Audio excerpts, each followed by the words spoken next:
오늘은 제사랑 27번째 시간입니다. 오늘부터 한 부활절 넘어서까지 우리 이 예수님의 부활에 관해서 살펴보면서 사랑이 무엇인가 우리의 삶에 적용해 보려고 합니다.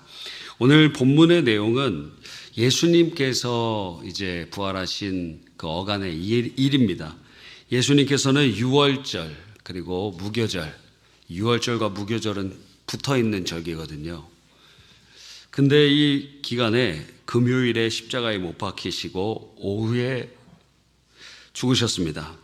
아리마대 요셉이 그의 무덤에 예수님을 장사하였고 다음 날은 토요일이었어요. 그래서 토요일은 유대인의 안식일인데 안식일에는 어떤 일도 하지 않습니다. 그래서 율법에 따르면은 불도 피우지 마라.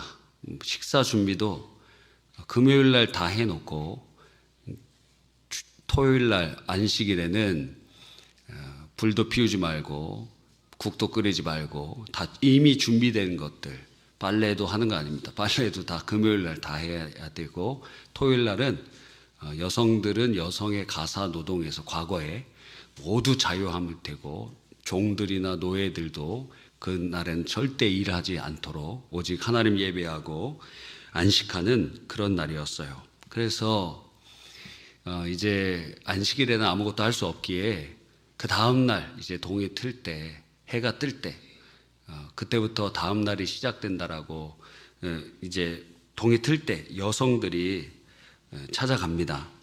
남자 제자들은 다 두려워서 숨어 있을 때 여자 제자들이 나아가는데 막달라 마리아, 야고보의 어머니 마리아, 그리고 살로메가 예수님의 시신에 향품을 바르기 위해서 무덤으로 갑니다. 그런데 큰 돌이 그 무덤을 막고 있었기 때문에 이 돌을 누가 옮겨줄 수 있을까? 그렇게 걱정하면서 갔더니 이미 그 돌이 옮겨져 있는 것입니다. 그래서 들어가 봤어요. 그랬더니 한 청년이 있습니다. 누가복음에 보면 두 청년이라 그러는데 마가복음에 한 명에 집중해서 말하고 있습니다. 그러면서 그 청년이 얘기를 해요. 너희가 십자가에 못 박히신 나사렛 예수를 찾는구나. 그가 살아나셨고 여기 계시지 아니하니라. 보라, 그를 두었던 곳이라. 안 계신다. 너희보다 먼저 갈릴리에 가실 것이다 하시면서 얘기했더니 예수님의 부활을 그러면 그 여인들이 믿었느냐? 부활이 뭔지 한 번도 경험해 보지 못했기 때문에 물론 죽은 자가 살아나는 것을 보긴 했지만 부활이 무엇인지 몰랐으므로 굉장히 놀라고 이것이 믿어지지 않았어요. 그래서 오늘 본문에 보면 몹시 놀라 나와 무덤에서 도망하고 무서워하여 아무에게도 아무 말도 하지 못하였다 하였습니다. 오늘 이 본문에서 우리가 함께 은혜 받으려고 하는 것은 이 예수님께서 부활하신 모습 가운데 한 가지의 의미에 초점을 맞추려고 합니다. 예수님은 십자가에서 철저히 죽으셨습니다. 완전히 죽으셨어요. 예수님이 참 사람 되심을 보여주시는 것입니다. 우리가 오늘 성찬에 참여할 때 이 빵은 예수님의 몸이 찢어진 그 살을 의미하고 포도주는 예수님이 우리를 위하여 흘리신 피를 보여줍니다. 예수님 완전히 죽으셨어요. 그런데 그 예수님의 십자가의 죽음은 그냥 죽음이 아니라 죄를 대신해서 우리의 죄를 짊어지시는 속죄의 제사였고 그것을 통해서 죄인에 대한 하나님의 공의로운 심판이 만족이 되게 됩니다. 그래서 하나님과 원수였던 우리의 그런데 죄를 예수님이 해결해 주시니 자신의 죽음으로 죄값을 치러 주시니 하나님과 우리 사이가 원수되었던 것이 화해하게 되었고 화목하게 되었고 예수 안에서 이제는 우리는 저주와 형벌에서 자유케 되고 천국 백성으로 하나님의 자녀가 되도록 인도해 주시는 것입니다. 이때 동시에 중요한 것이 십자가의 동전의 양면이 부활이에요. 예수 그리스도께서 부활한 것이 왜 중요하냐? 예수님 당시에도 십자가에 죽은 사람들이 허다했습니다.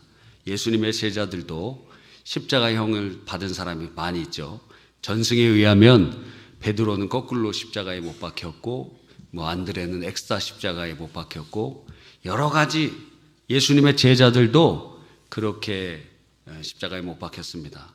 수많은 죄인들이 십자가 형벌을 받았습니다. 그러면 그들의 십자가와 예수님의 십자가는 본질적으로 무엇이 다른가?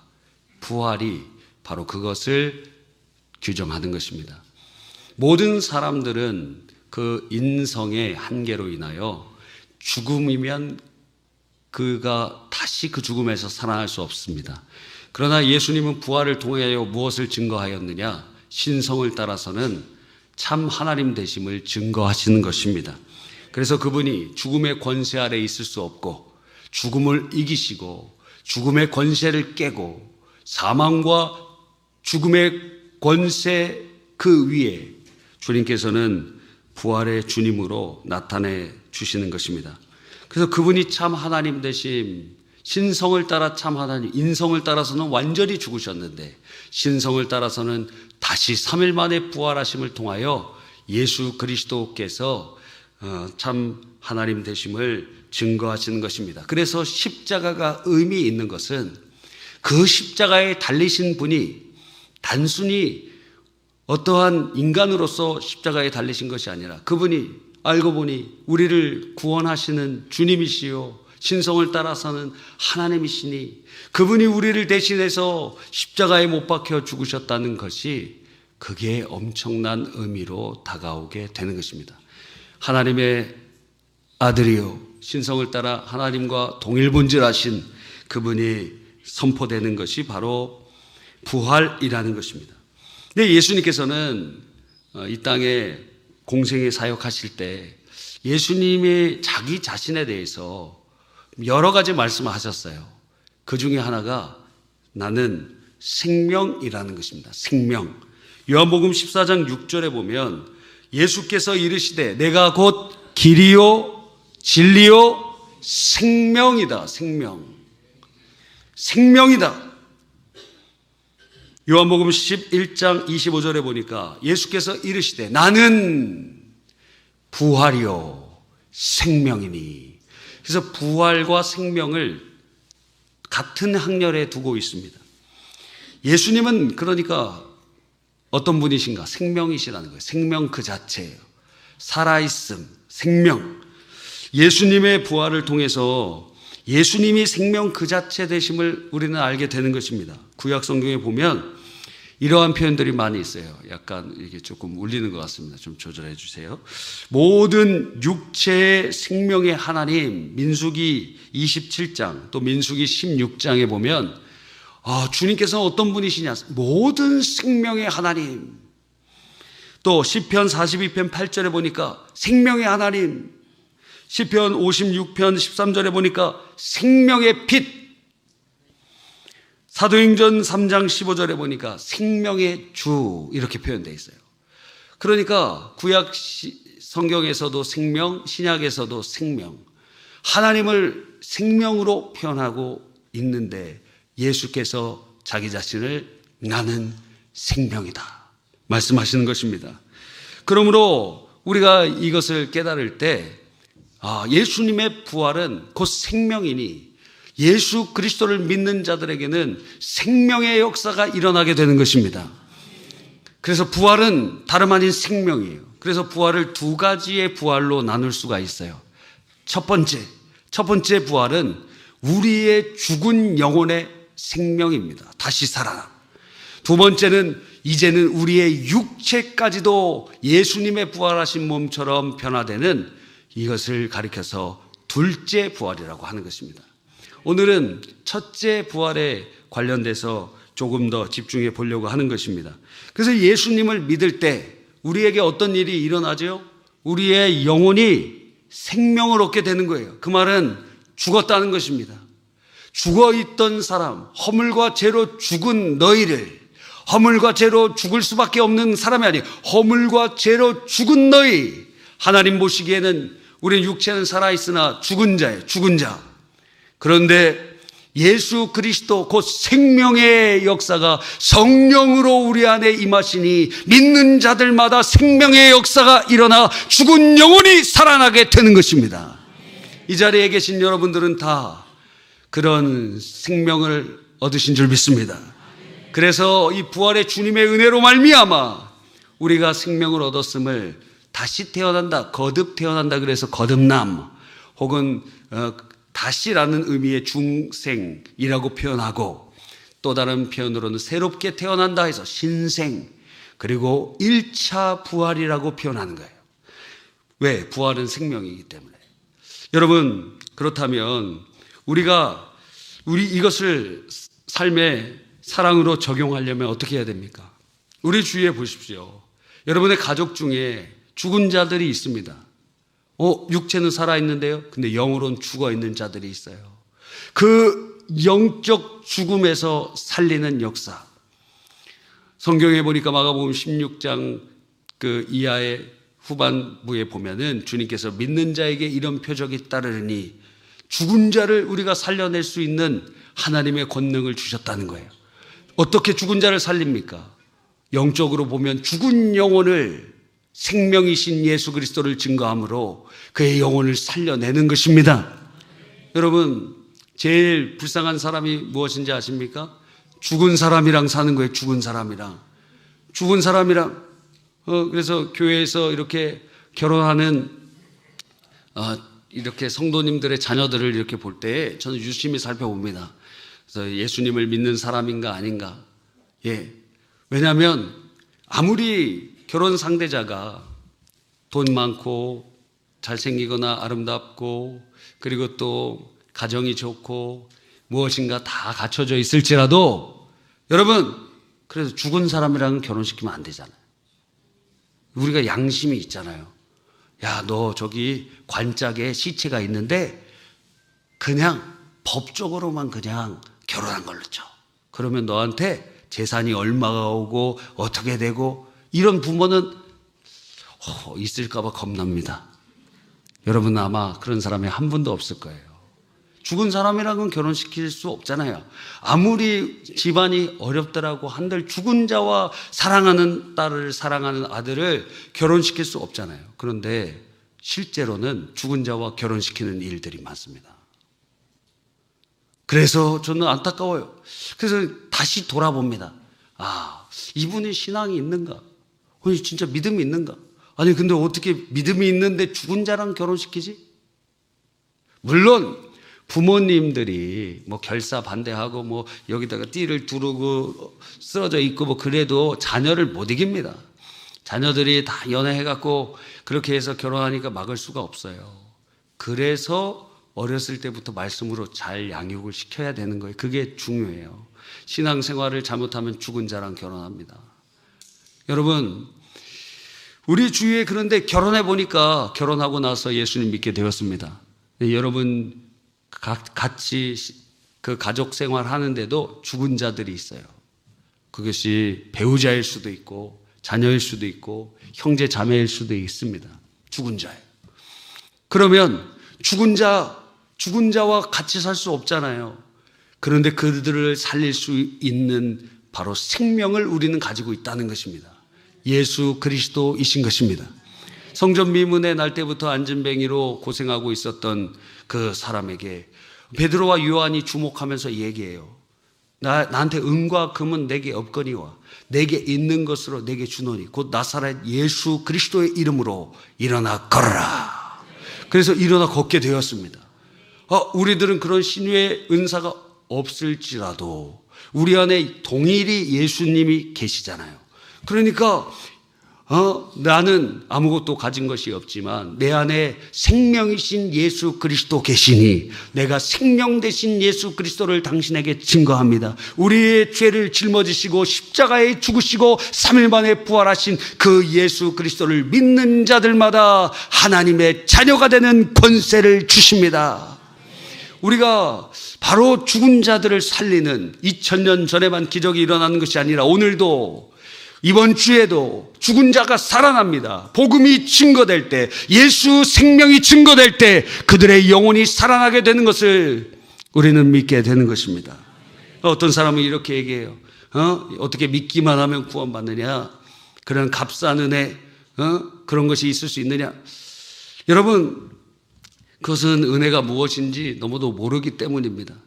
우리의 존재로, 우리의 능력으로, 수요일 날 오시면 이런 설교를 많이 듣는데 우리의 존재가 부패했기 때문에 인간의 타락한 이유로 부정해요. 그래서 부정한 자의 모든 행동은 부정해. 그게 율법의 원칙입니다. 그러니까 우리의 존재로서 무슨 착한 일을 하고 선행을 하고 우리 수준에서는 선행으로 보이지만 하나님의 입장에서는 부정한 일들인 것입니다. 그래서 우리의 존재의 한계, 우리의 능력의 한계를 통하여 우리는 스스로 구원받을 아무런 자격도 능력도 없는 전적 타락 상태에 있었던 거예요. 그래서 우리는 누가 건져줘야 돼요. 우리가 뭔가를 해서 될 수가 없어. 태평양에서 물에 빠져 있는데 아무리 수영을 잘한들 수천 킬로를 수영할 수 있습니까? 못해. 누가 건져줘야 돼요. 그래서 우리 스스로 구원받을 길이 없기에 하나님의 아들이 이 땅에 오셔서 우리의 죄를 짊어지시고 대신 죽으시고 부활하셔서 믿기만 하면 구원해 주신다는 거예요. 이게 안 믿어, 이게 받아들여지지 않잖아요. 어떻게 믿기만 하면. 근데 결혼해보고 자녀를 낳아보면 압니다. 자녀들에게 그들이 뭔가 잘한 것이 아무것도 없는데 오늘 빵점 맞고 왔는데도 어때요? 저녁 차려주잖아, 엄마가. 남편은 밤 한 10시쯤 들어오면은 나 배고프니까 라면 끓여줘. 그러면 이혼 사유예요, 여러분. 이혼 사유예요, 이혼 사유. 그런데 아들이 공부하고 이렇게 와갖고 엄마 배고파 그러면 그래 배고파 그러고 차려준다 이거예요. 뭐죠? 뭐 한 게 있습니까? 아들이 뭐 한 게 없어요. 성적표 빵점 갖고 왔다니까. 그런데도 저녁 차려주고. 왜? 사랑하기 때문에.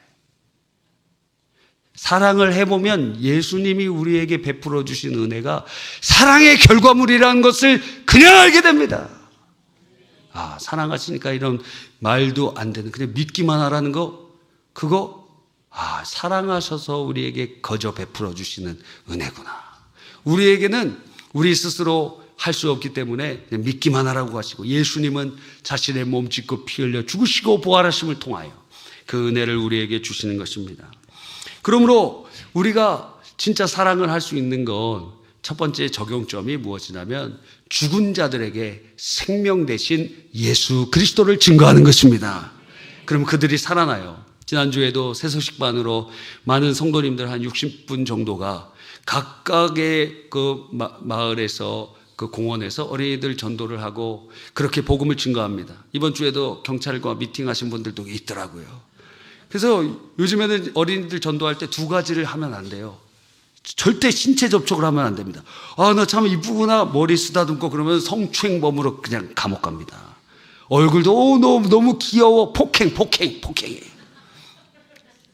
그래서 저희 딸도 제가 이렇게 살짝 이렇게 격려의 두들김을 해줬더니 뭐 노래를 불려요. 1366 1366 그 뭐냐 그랬더니 가정폭력 신고 전화라는 거예요. 번호는 제가 정확히 기억은 안 나는데 하여튼 그래요. 무서운 시대에 살고 있습니다. 또 반드시 청유형으로 해야 됩니다. 너 시간 있니?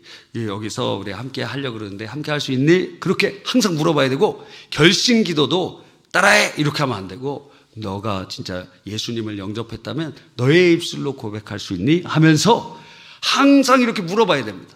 절대 강제적으로 안 치고 막 그러면은 그거는 다 잡혀가요. 요즘 얼마나 무서운지 모릅니다. 여러분, 이 종교 자유가 있는 나라인데도 이렇게 어려워요. 그래서 우리 새소식반 선생님들을 보면서 전 존경스럽습니다. 거기에 보고가 이렇게 사진도 올라오고 오늘 몇 명이 모였습니다. 어떤 곳은 5명, 어떤 곳은 15명 이렇게 각각 차이가 있고 막 미세먼지도 오고 모래도 막 입으로 들어가고 입에 막 모래가 씹히기도 하고 그런 날에도 나갑니다. 그러면서 복음을 증거하는데 그곳에서 모인 아이들 중에 오늘 새로 예수님을 영접한 사람, 죽은 자가 살아났어요. 기적의 역사가 일어났어요. 생명의 부활이 일어난 줄 믿습니다. 할렐루야. 그러니까 이 1차 부활의 그 생명, 예수 생명, 부활 대신 예수 그리스도를 증거할 때 장차 우리의 육체도 부활뿐만 아니라 지금 여기에 우리의 죽은 영혼들이 살아나는 놀라운 그 사랑의 통로로 쓰임 받는 우리 모두가 되기를 간절히 바라는 것입니다. 뿐만 아니라 이것을 조금 더 확장해서 적용해 보면 우리 삶 속에 죽음 가운데, 죽음과 같은 고통 가운데 있는 사람들이 있잖아요. 그들이 일어날 수 있는 디딤돌이 되어 다시 생기를 얻을 수 있는, 생명을 얻을 수 있는 디딤돌이 되어주는 것, 그것이 바로 무엇이냐? 사랑이라는 거예요. 예수님은 생명이요 부활이시니까. 지금 이번 보면 우리 조금만 고개를 돌려보면 그런 사람이 많습니다. 마음에 병든 사람이 얼마나 많은지 몰라요.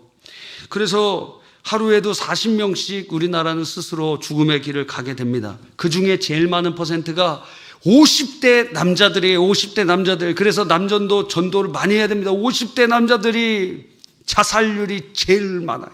은퇴하고, 그리고 거기에서 여러 가지로 중년에 그 신체적인 변화도 일어나고, 그러면서도 가정에서는 이미 관계들이 단절돼 있고 외톨이가 되면서 어디에 어떻게 그러한 남성성의 모든 부분들도 사라져 가면서 육체는 연약해지고 사회적으로도 고립되고, 그러다가 우울증이 찾아오고 술에 임박이고 그러다가 죽게 되는 경우들이 상당히 많이 있다라는 것입니다. 그들에게 생명의 역사가 필요합니다. 여러분이 생명의 통로가 되어주는 것입니다. 주님께서는 우는 자들과 함께 울고 웃는 자들과 함께 웃어주라 그랬어요.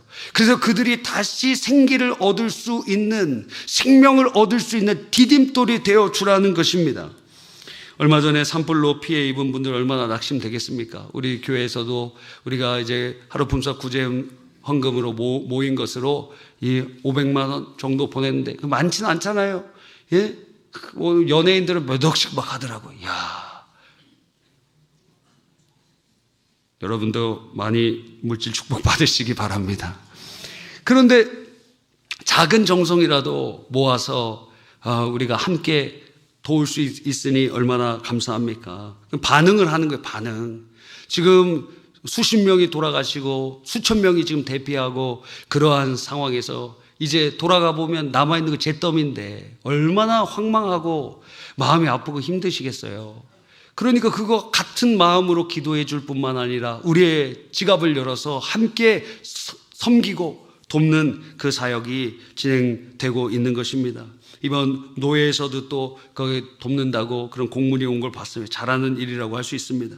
또 얼마 지나지 않아서 미얀마에 지진이 일어나서 수천 명이 사망하는 그런 일들, 수만 명이 이재민이 되고 뭐 집들이 막 무너지고 그러고 있습니다. 또 이번 주에는 지난주에 이 탄핵 결과가 나오는 것을 통해서 사람들의 얼굴에 희비가 갈라집니다. 여기 얼굴이 이렇게 활짝 웃으시는 분들은 찬성파. 그리고 여기서 지금 막 죽을 상이에요. 그러면 반대. 항상 교회는 다 있습니다. 예수님의 제자는 한 명은 세리였어요. 친로마파, 우리식으로 말하는 친일파. 그리고 한 명은 젤로 땅이라고 해서 열심당, 그 독립운동가들이었어요. 그러니까 이 두 세력이 예수님 아래 같이 있었다니까요. 그러니까 밥 먹을 때 아마 그들은 양 끝에 앉아 있었을 것입니다. 그게 교회예요, 교회. 교회 안엔 다 있어요, 다 있어. 교회 안에. 예. 그러니까 교회 안에 극우도 있고 극좌도 있습니다. 그래서 여러분이 말을 조심해야 됩니다. 근데 얼굴을 보면 알잖아요. 얼굴을 이렇게 보면 흑빛으로 있는 분들이 있잖아요. 그러면 밝은 분들은 너무 웃으면 안 돼요. 우는 자와 함께 울어달라 그랬잖아. 그러니까 어떤 사람들은 어떤 위기에 이렇게 있으면은 자기 얘기를 바른 말이라고 하는 사람들이 있어요. 그런 사람 평생 원수가 됩니다. 바른 말이라고 다 하는 게 아닙니다. 이 사람이 바른 말을 받아들일 수 있는 상태일 때 하는 것이에요. 왜 충신들이 다 금방 죽습니까? 충신들이 말하는 게 잘못됐어요? 그가 왕의 감정을 읽지 못해 주잖아요. 오은영 선생님한테 갔다 와야 돼. 먼저 뭘 해야 됩니까? 감정을 읽어줘야지. 내신은 뭘 잘해요? 감정을 잘 읽어주는데 내용이 잘못됐고, 충신은 내용은 잘 됐는데 전달 방법이 잘못되니까 지금 국정에 스트레스 많이 받고 있는데 너라도 지금 이렇게 더 힘들게 목 빼라. 그래서 참수시켜버리는 거예요. 바른 말을 하고. 그러니까 우리 주위에 같이 울고 있는 사람들 옆에서 뭐 바른 말 하려고 하지 마. 여러분, 그런 얘기 하는 거 아닙니다. 옆에서 그냥 함께 있어 주세요. 그러면 이분이 무슨 얘기 계속 하시잖아요. 그냥 들어주세요. 아, 그렇구나. 야, 참 안타깝네요. 들어주세요. 그냥 들어주세요. 그냥 들어주세요. 무슨 말을 하든지 다 들어주세요. 아, 그러세요. 아, 그렇군요. 다음에는 기회가 있겠죠. 아, 그러면서 들어주는 거예요. 들어주는 거. 디딤돌이 대주라는 거예요. 왜냐하면 그런 사람이 여러분의 배우자예요. 배우자끼리도 지지정당이 달라. 부모와 자녀끼리도 달라. 이번에 명절 갔다 오셨을 때 다 똑같은 마음이었어요? 아니었잖아요. 다 다르잖아요. 그럼 어떻게 할 거예요? 우리가 이겼으니까 다 바다에 쳐넣어야겠다. 그게 아니라 같은 가족이고 같은 동료고 동반자라는 거예요. 같이 가는 거예요. 같이 가는 거. 같이 가는 거예요, 지금. 같이 가는 거예요. 그러니까 어떻게 해야 됩니까? 우리가 지금 우리 주위에 둘러보면은 여러 상황들 때문에, 사회적인 결과 때문에 혹은 정치적인 이슈 때문에, 개인의 문제 때문에, 다가온 실직 때문에 얼굴이 죽을 얼굴로 있는 분들이 많아요. 여러분이 그 옆에서 그들이 다시 일어날 수 있는 생명의 디딤돌이 되어주시기를 간절히 바랍니다. 이번 주에 우리가 해야 될 일들, 구체적인 두 가지의 사랑의 모습입니다. 죽은 자를 살리는 예수 그리스도, 그분을 증거하고 그리고 그들에게 생명의 디딤돌이 될 수 있는 은혜의 통로로 쓰임 받으시기를 간절히 바랍니다. 기도하겠습니다.